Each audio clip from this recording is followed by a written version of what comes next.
ആദ്യഘട്ടം ഒരു pilot project എന്നുള്ള നിലയ്ക്കാണ് ഞങ്ങൾ 50 എണ്ണത്തിന് ഷെൽട്ടറിലേക്ക് മാറ്റിയിട്ടുള്ളത്. പൂവാറിൽ കൃത്യമായിട്ട് കഴിഞ്ഞ 8 വർഷമായിട്ട് അവിടെ നടക്കുന്ന ഷെൽട്ടറാണ്. അവിടെ ഒരു 137 നായ്ക്കൾ ഓൾറെഡി 8 വർഷമായിട്ട് അവിടെ ഉണ്ട്. നായ്ക്കൾ എത്ര ഉണ്ടെന്ന് നമുക്ക് പിടിക്കാം, പക്ഷേ പിടിക്കുന്നതല്ല പ്രശ്നം. അതിന് എത്ര എണ്ണത്തിന് ഒരു ദിവസം ABC ചെയ്യാൻ സാധിക്കും.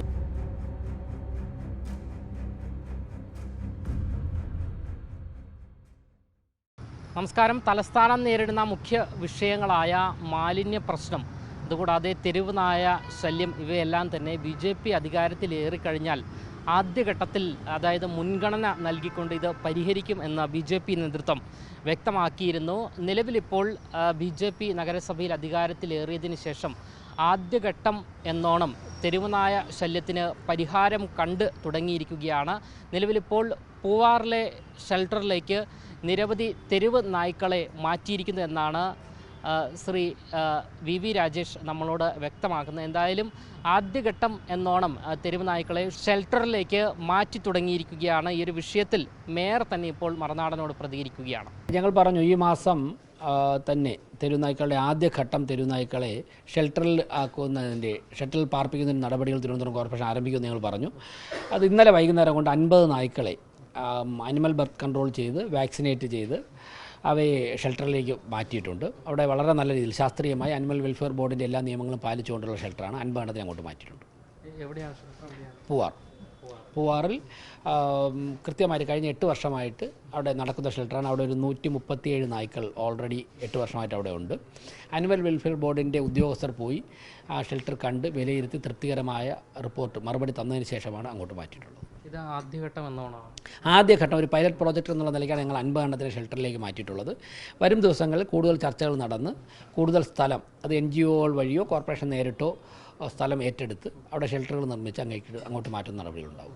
ഒരു ദിവസം എത്ര നായ്ക്കളെ പിടിക്കാൻ അത്തരത്തിലുള്ള കണക്കുകൂട്ടൽ? നായ്ക്കൾ എത്ര ഉണ്ടെന്ന് നമുക്ക് പിടിക്കാം, പക്ഷേ പിടിക്കുന്നതല്ല പ്രശ്നം. അതിന് എത്ര എണ്ണത്തിന് ഒരു ദിവസം ABC ചെയ്യാൻ സാധിക്കും, ABC ചെയ്തിട്ട് നമുക്ക് എത്ര എണ്ണത്തിന് റെസ്റ്റ് കൊടുത്ത് പാർപ്പിക്കാൻ സാധിക്കും എന്നൊക്കെ ഉള്ളതാണ്. അതിനൊക്കെ ഉത്തരം കണ്ടെത്തിയതിന് ശേഷം മാത്രമേ നായ്ക്കളുടെ എണ്ണം കൂട്ടാൻ. ഇപ്പോൾ ഒരു ദിവസം 10, 100, 200, 500 ഒക്കെ പിടിക്കാനുള്ള സംവിധാനമുണ്ട്, ഡോഗ് ക്യാച്ചേഴ്സൊക്കെ ഉണ്ട്. പക്ഷേ അതിന് ശേഷമുള്ള കാര്യങ്ങൾ പാർപ്പിക്കാനൊക്കെ ഉള്ള സൗകര്യം കിട്ടുന്നതനുസരിച്ചാണ് ഞങ്ങൾ പരമാവധി വേഗത്തിലാക്കാൻ നോക്കുന്നുണ്ട്. എന്തായാലും ഈ നാളെയോ മറ്റന്നാളോ ഒക്കെ തന്നെ കാട്ടായിക്കോണത്തുള്ള 67 നായ്ക്കളൊരു വീട്ടിലുണ്ട്, ഒരു പോലീസ് ഉദ്യോഗസ്ഥ വളർത്തുന്നുണ്ട്. അത് ജനങ്ങൾക്ക് വലിയ പ്രതിസന്ധി ഉണ്ടാക്കുന്നുണ്ട്. അതിന് നാളെയോ മറ്റന്നാളോ ആദ്യത്തെ സ്റ്റെപ്പ് അവിടെ നിന്ന് പിടിച്ചു തുടങ്ങും. ഭക്ഷണം ചെലവ് അത്തരത്തിലുള്ള കാര്യങ്ങൾ ഇപ്പോൾ നമ്മുടെ ABC സെൻട്രൽ കോർപ്പറേഷൻ ചെയ്തുകൊണ്ടിരിക്കുന്നുണ്ട്. ആ കൂട്ടത്തിലാണ് ഇത് പോകുന്നത്. അതിന് എഗ്രിമെൻറ്റ് വെച്ചിട്ടുണ്ട്. രണ്ടാം ഘട്ടം കൂടുതൽ സ്ഥലം വേണം.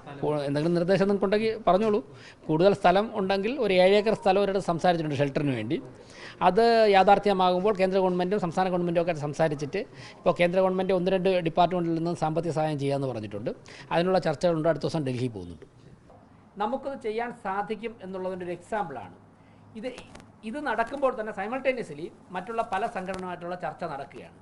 ഇപ്പോൾ ഒരു കണക്കനുസരിച്ച് 1 ഏക്കർ സ്ഥലമുണ്ടെങ്കിൽ നമുക്കൊരു 350-നും 400-നും ഇടയ്ക്ക് നായ്ക്കളെ നന്നായിട്ട് പാർപ്പിക്കാൻ സാധിക്കുമെന്നാണ്. അപ്പോൾ കഴിഞ്ഞ ദിവസം നടത്തിയ ചർച്ചകളിലും മീറ്റിങ്ങുകളിലും 7 ഏക്കർ സ്ഥലം, ഇപ്പോൾ സംഗീത തന്നെ 7 ഏക്കർ സ്ഥലം ഒരു സ്ഥലത്ത് ലീസിന് എടുക്കാനുള്ള ചർച്ചകൾ നടക്കുകയാണ്. 11 ഏക്കർ സ്ഥലമുള്ളവരുണ്ട്, 3 ഏക്കർ സ്ഥലമുള്ളവരുണ്ട്. അപ്പോൾ വിവിധ സംഘടനകൾ ഇങ്ങനെ പ്രപ്പോസലുകളായിട്ട് വന്നിട്ടുണ്ട്. ഡീറ്റെയിൽ ഡിസ്കഷൻ നടത്തിയിട്ട് NGOസുമായിട്ട് ചേർന്ന് ചെയ്യാൻ സാധിക്കുമെങ്കിൽ കോർപ്പറേഷൻ്റെ നോംസ് അനുസരിച്ച് NGOസിനെ ഏൽപ്പിക്കുന്നതിനെക്കുറിച്ച് ആലോചിക്കാം. ഇനി കഴിഞ്ഞ ദിവസം ഈ വാർത്തകൾ പുറത്തു വന്നതിന് ശേഷം പല കോണുകളിൽ നിന്നും ഇത് നടപ്പിലാക്കാനുള്ള സഹായം ചെയ്യാം, ഞങ്ങൾക്ക് ഇതിൽ താല്പര്യമുണ്ടെന്ന് പറയുന്നുണ്ട്. അതിൽ കൊമേഴ്സ്യൽ ആസ്പെക്റ്റിൽ സമീപിക്കുന്നവരുമുണ്ട്. സംഗീതയെ പോലെ ഇതൊരു പാഷനായിട്ട് എടുത്ത ആൾക്കാരുമുണ്ട്. അവർക്ക് നമ്മൾ ചിലപ്പോൾ ഫുഡും എക്സ്പെൻസ് മാത്രം കൊടുത്താൽ മതി, അവർ പാഷനായിട്ട് എടുത്തവർക്ക്. മറ്റുള്ളവർ ഒരു കൊമേഴ്സ്യൽ ആസ്പെക്റ്റിൽ സമീപിക്കുന്നവരുണ്ട്. അപ്പോൾ അത് വിദഗ്ധരുമായിട്ട് കൂടുതൽ ചർച്ചകൾ നടത്തണം, കോടതി ഉത്തരവുകൾ പരിശോധിക്കണം, അങ്ങനെയൊക്കെ വെച്ചിട്ട് അതിലേക്ക് എത്താൻ പറ്റും. പക്ഷേ ഞങ്ങൾ എല്ലാ ചർച്ചകളെയും സ്വാഗതം ചെയ്യുന്നു. കാരണം ഇഷ്യൂ അഡ്രസ്സ് ചെയ്തോളൂ. ഇന്നിപ്പോൾ വെങ്ങാനൂർ വാർഡ് കൗൺസിലറിൽ നിന്ന് രാവിലെ വിളിച്ചിരുന്നു, ലതിക UDF കൗൺസിലറാണ്. അപ്പോൾ അവർ പറഞ്ഞത് അവരുടെ വാർഡിൽ ആരോ വിഷം വെച്ചിട്ട് 10 നായ്ക്കൾ രാവിലെ ചത്ത് കിടക്കണമെന്നാണ് പറഞ്ഞത്. അപ്പോൾ ഇത് അഡ്രസ്സ് ചെയ്തില്ലെങ്കിൽ ജനങ്ങൾ ഇങ്ങനെയുള്ള കാര്യങ്ങൾ ചെയ്യാൻ പാടില്ലാത്ത കാര്യം, അതിൻ്റെ ജീവൻ ഉന്മൂലനം ചെയ്യുന്ന അവസ്ഥയിലേക്ക് രാത്രിയുടെ മറവിൽ പോകും. അതൊരു കാരണവശാലും സംഭവിക്കാൻ പാടില്ല. ജനങ്ങൾ നിയമം കയ്യിലെടുക്കാനും പാടില്ല. അപ്പോൾ അതിന് മുൻപ് തന്നെ ജനങ്ങളിപ്പോൾ പല സ്ഥലങ്ങളിലും നല്ല അമർഷത്തിൽ, ഇപ്പോൾ കാട്ടായിക്കോണം LDF കൗൺസിലറാണ് സിന്ധു ശശി, അവരുടെ അവിടെ ആ പോലീസ് ഉദ്യോഗസ്ഥ നായ്ക്കളെ വളർത്തുന്നത് കാരണം ഒരു പ്രദേശത്തെ ജനങ്ങൾ മുഴുവൻ ഫ്രസ്ട്രേറ്റഡ് ആണ്. ഞങ്ങൾ വരാൻ പോകുന്ന ദിവസം ആദ്യത്തെ സ്റ്റെപ്പ് അവിടെയുള്ളതിനെ റിമൂവ് ചെയ്യും.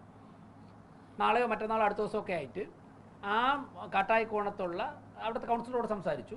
ഒരു 2-3 ദിവസത്തിന് അവിടെയുള്ള ആദ്യത്തെ ഘട്ടം 67 ഉണ്ടെന്നാണ് അറിയുന്നത്, അവിടെ റിമൂവ് ചെയ്യും. അങ്ങനെ ഈ വിഷയം അഡ്രസ്സ് ചെയ്തില്ലെങ്കിൽ ജനങ്ങൾ പരിഭ്രാന്തരാകും. എന്തായാലും ആദ്യഘട്ടം എന്നോണമാണ് ഇപ്പോൾ പൂവാറിലെ ഷെൽട്ടറിലേക്ക് തെരുവ് നായ്ക്കളെ മാറ്റിക്കൊണ്ടിരിക്കുന്നത്. ഇനിയും ഷെൽട്ടറുകൾ പണിയാനുള്ള സ്ഥലങ്ങൾ കണ്ടെത്തേണ്ടതുണ്ട്. 8000-ലധികം തെരുവ് നായ്ക്കൾ ഉണ്ട് എന്നാണ്, അതായത് തലസ്ഥാന നഗരത്തിൽ മാത്രം 8000-ലധികം തെരുവ് നായ്ക്കൾ ഉണ്ട് എന്നാണ് നഗരസഭ കണക്കാക്കുന്നത്. ഇവയെല്ലാം തന്നെ പാർപ്പിക്കേണ്ട സ്ഥലം ഇനി വരും നാളുകളിൽ കണ്ടെത്തേണ്ടതുമുണ്ട്. ക്യാമറമാൻ അഖിൽ അശോകിനൊപ്പം അമൽ രുദ്ര, മറുനാടൻ മലയാളി, തിരുവനന്തപുരം.